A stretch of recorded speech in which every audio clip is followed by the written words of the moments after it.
My name is Megan from St. Louis Public Library, and this is Megan Makes Things. Today, we're going to watch while I combine art with science to make a beautiful craft, and listen when I tell you about an amazing book that you can check out and read. Are you ready? Let's get started.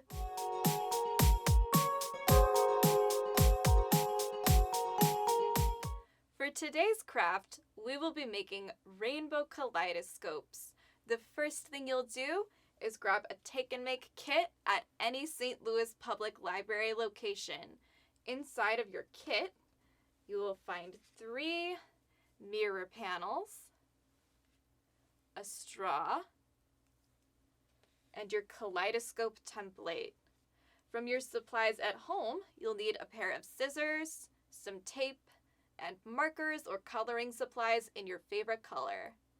Now, if you've got that already, I'll show you how to make one.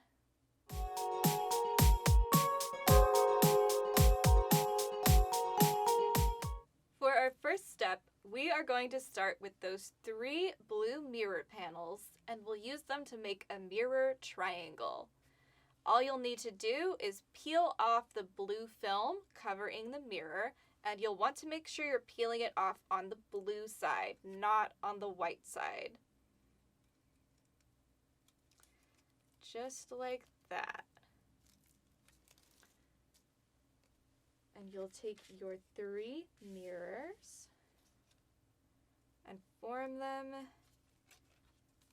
into a triangle tunnel. And you'll use tape to hold it in place. Once you have your mirrors in a triangle tunnel shape, the next thing you'll do is take your straw and pick any side, put it in the middle like that, so that it comes all the way to the end. And then part of it will be sticking off of the end like this, so it looks like a popsicle. And you're just going to tape it in place. Just like this. Next, we'll take our kaleidoscope pattern and cut along the dotted line. And every kaleidoscope is unique, so don't worry if the edges of your circle are not perfect, because that is what makes it special and unique to you.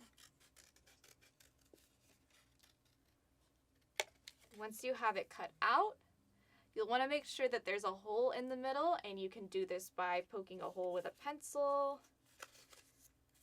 or just by kind of folding it in half. All it needs is to be big enough for the straw to go through.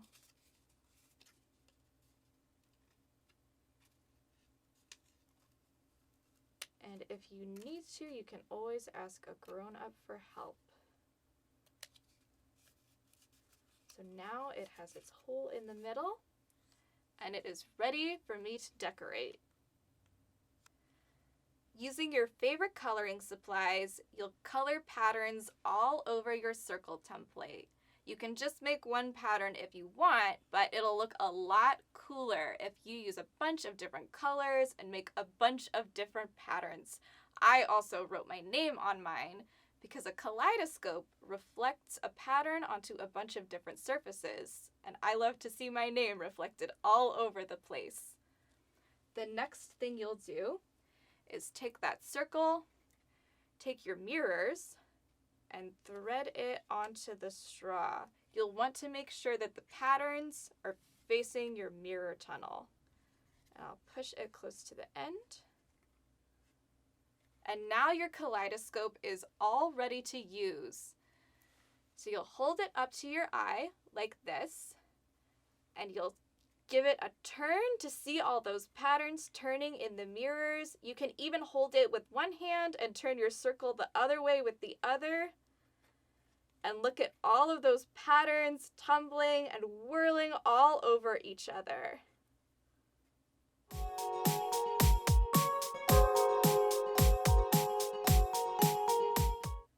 Once you've made your kaleidoscope and shown it to your friends and family, you might be curious about what other kinds of crafts you can make with your loved ones. In Margaret Etherington's Children's Creative Craft Projects, you'll find step-by-step instructions for kids and adults to make crafts together as a team.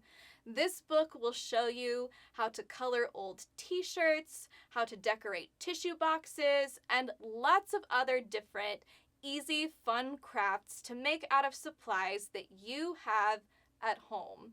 If you're interested, you can find this book in our children's nonfiction collection.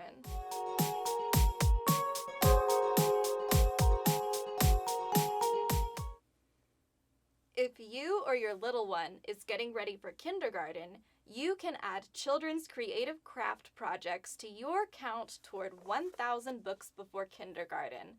To sign up for 1,000 books before kindergarten, you can go to slpl.org or stop by any St. Louis Public Library location.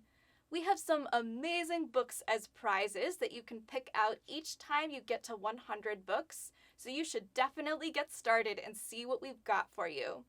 In the meantime, happy reading and happy crafting!